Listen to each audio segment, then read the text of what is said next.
More news today. Violence has once again flared up. These are the images the world has been seeing from the streets of Canada. Giant corporations rule the day.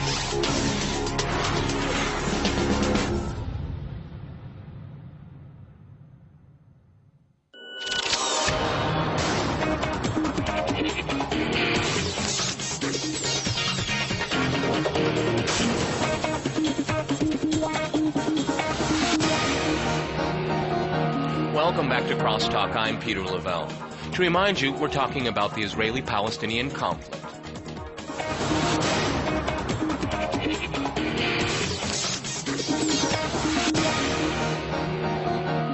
But before, let's see what Russians think about this issue. Construction in progress. After a 10-month official freeze, bulldozers are working again across the West Bank. Analysts around the world are worried this may render stillborn the recently revived dialogue between Israel and Palestinians. A recent Levada Center poll asked Russians which side of the Israeli-Palestinian conflict they sympathize with. 64% of the respondents did not take a side. 14% expressed sympathy to Palestinians, and just 9% to Israel. Despite the resumption of settlement building, the Israeli-Palestinian peace process remains just that, in progress. Back to you, Peter. Okay, Gideon, if I can go to you, considering the settlements that are continue to be built in the West Bank, and there seems to be absolutely no political will in Israel to stop it. It will just continue. What are the possibilities in your mind of just creating de facto a one-state solution? I mean, because it seems it's going in that direction, and what rights the Palestinians would have in that one state. First of all, let's face reality. We have already one-state solution. The occupation is part and parcel of Israel over 40 years. The fact that it's an apartheid state, the fact that there are two communities, one with civil rights and the other one with no civil rights whatsoever, does not make any change. To show the world the facade and to say we are democracy and to keep this occupation in our backyard, this is now for the last 42 years. And for sure, if it will not be a two-state solution, it will be a one-state solution. But then the world will come, very rightly so, and say, okay, remain in your settlements, don't evacuate any settler, just give civil rights to the Palestinians, or dare to say that the Palestinians are not human beings like you and they don't deserve the same rights. But to this, even Israel will not be able to react, but to admit that either we are a democracy and then it is for all its citizens, or it is an apartheid state, and then Israel will be treated as an apartheid state, sure. Okay, Eve, an apartheid state that claims to be a democracy? Israel is a democracy. It's nowhere near an apartheid state. And what hasn't been mentioned, fascinatingly so, in the show up to now is the terrorism, is that when Israel in '93 signed the Oslo Accords, and we gave the Palestinian police force guns because, you know, as they do today, they run around and they do their thing.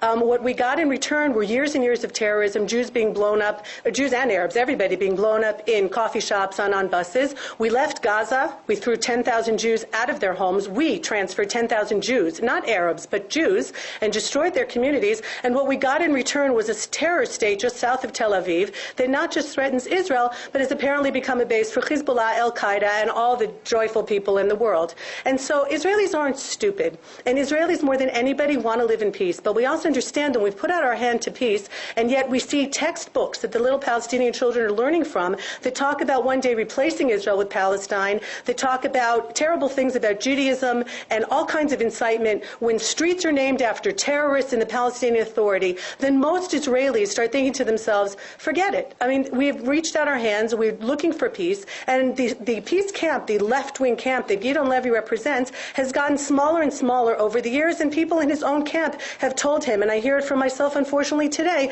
that he actually aids and abets our enemies. And so they're getting desperate. It's very sad. But most Israelis who do not live where I live agree with what I say, because they see that all our attempts and our overtures towards peace have been met with violence, because ultimately the Palestinians, along with most of our neighbors, don't want to live here in peace. They want to destroy Israel. And Israelis are not suicidal.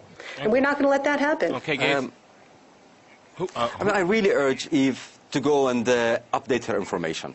She is really talking from the language of the 80s. Things have moved on. Most up-to-date information, and I'm here, by the way. Textbooks have changed.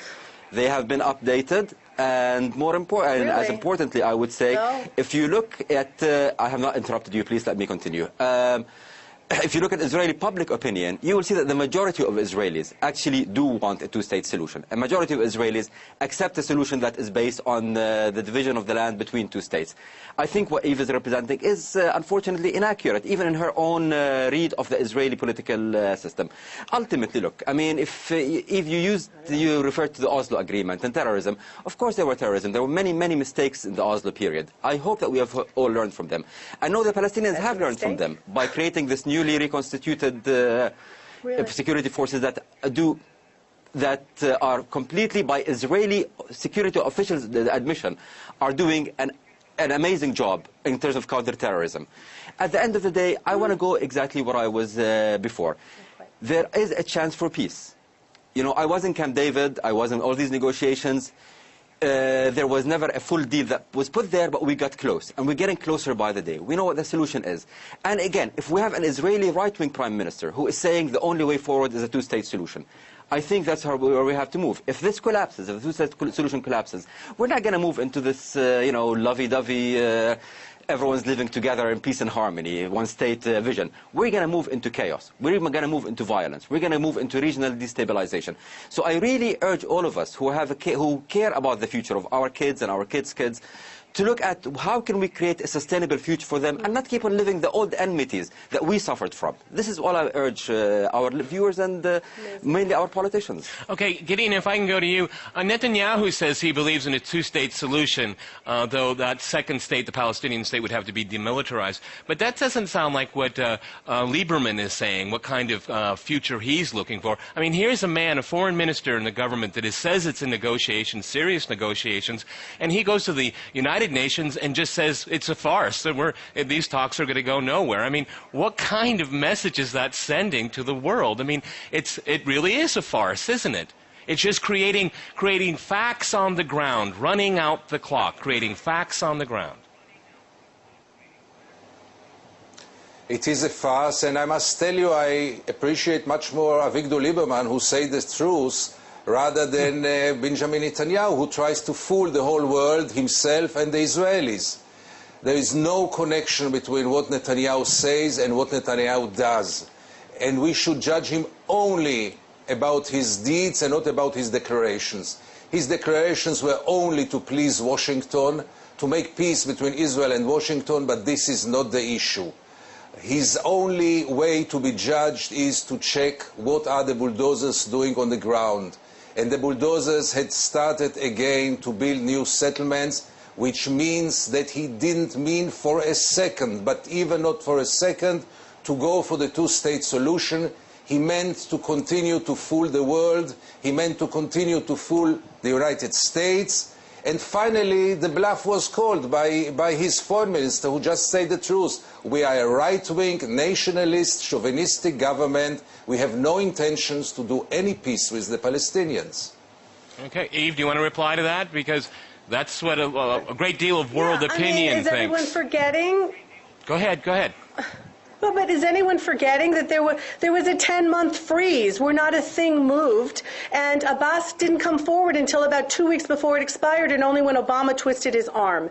So, I think Bibi has shown, and I'm not thrilled with everything that he does, but I think he has shown definitely a willingness, and it didn't happen. So, what are we supposed to do with that? You can't keep saying that it's about the settlements and it's about the settlements, and ignoring all the issues that I have raised now about the terrorism have just been completely ignored. The hills of Judea and Samaria overlook Tel Aviv. And easily, if that becomes a base for a Palestinian state, a la Gaza, a la the promise that we have now in Lebanon, where we virtually have Iran in our northern border via the Hezbollah, Israel cannot afford to have another terrorist state in our narrow waist. The whole business is like 40 miles wide. Okay, but everyone's just giving these platitudes about look towards tomorrow. Have the Palestinians change? Do they want to live with Israel in peace? Because no Israeli is seeing that. And I think given the track record of the last 20 years, the burden of proof is now on them. All right, we don't want to live through that period again where some of us didn't live through it. And I've been to more funerals than I ever should have been in my entire life over what went on during those years and continues to go on. It would still go on if the IDF wasn't stopping it. And so, and actually, there isn't even an occupation anymore, by the way. All right, over 90% of the Arabs in Judea and Samaria live under the Palestinian Authority rule. Gay said it himself, that there's Palestinian Authority policemen running around. So what is it? Everyone bandies about these words. On the one hand, they say we commit genocide. On the other hand, they say there's a tremendous demographic problem and we have to give up land, otherwise the Arabs will overwhelm us and we won't be democratic. Well, if we're committing genocide, then how come there's so many Arabs and we have to give up land? And I think it really, the world's audience is not that stupid. And if things are pointed out that they will understand, they will get it. One lie is just bandied about after the other. And it's really just a shame. But Israelis, as I said, Israelis choose life. Israelis are creative. We're doing wonderful things. And we will continue to do so and keep reaching out our hand for peace. But with the proviso that we will not Eve, but it'll only be a peace that Israel defines. Gaith, if I can go to you in Washington, they hold a lot of the cards. Who, the Israelis? Yeah, with their American friends, of course. Yeah. Look, I mean, first of all, just to complete the fact that Eve said most of the Palestinians live under Palestinian Authority, but in a very, very small amount of land, only in the urban areas that they cannot enter and leave without Israeli permission. So let's not give half-truths. Look, the security concerns that Eve mentioned are real, and they are ones that have to be dealt with in an agreement. And we all know that there's going to be no peace deal unless security is dealt with. But frankly, I'd rather on the security issues believe Israeli generals than I would Eve or any other civilian on this matter. And they say that there has been amazing strides in terms of security performance. At the end of the day, a peace deal is going to be difficult for everyone. And that's why we need a third party, the US, that will come, cajole, sometimes pressure, sometimes award, but push the sides towards what everyone knows is in their interest. Ultimately, no one can force Abbas or Netanyahu to give up their basic national rights and their basic positions, but we do need a third party, the United States. And there have been mistakes committed in the way that the US has approached things, but ultimately we see a real push from the Americans, we see cooperation from Netanyahu, and I don't care what Netanyahu's intentions are. What I care about is I'm going to have to jump in here. We've run out of time. I'm afraid I don't think the Americans are a good third party in all of this after the last 30 years. Many thanks to my guests today in Jerusalem, Tel Aviv, and Washington, and thanks to our viewers for watching us here at RT. See you next time, and remember, crosstalk rules.